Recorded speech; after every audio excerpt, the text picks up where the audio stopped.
கர்நாடகாவில் டிஜிபி அந்தஸ்து ஐபிஎஸ் அதிகாரி ஒருவர் தனது அலுவலகத்தில் பெண்களிடம் தகாத முறையில் நடந்து கொண்டதாக கூறப்படும் வீடியோ வெளியாகி பரபரப்பை ஏற்படுத்தியுள்ளது.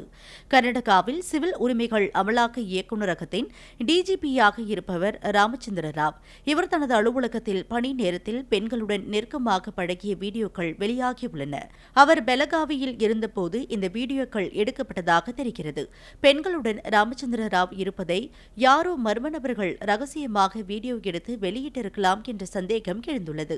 இதற்கிடையே வீடியோ தொடர்பாக ராமச்சந்திர ராவ் பேசியபோது, நான் பெண்களுடன் இருக்கும் ஆபாச வீடியோக்கள் 8 ஆண்டுகளுக்கு முன்பு பெலகாவி மண்டல ஐஜியாக இருந்தபோது எடுக்கப்பட்டது என்றும், அவரே சிறிது நேரத்தில் அது உண்மை அல்ல, போலி வீடியோ என்றும் மாறி மாறி பேசியுள்ளார்.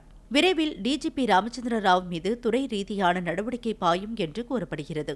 ராமச்சந்திர ராவ் ஓய்வு பெற இன்னும் 4 மாதங்களே உள்ள நிலையில் அவர் தொடர்பான வீடியோ வெளியாகி கர்நாடக போலீஸ் வட்டாரத்தில் பரபரப்பை ஏற்படுத்தியுள்ளது.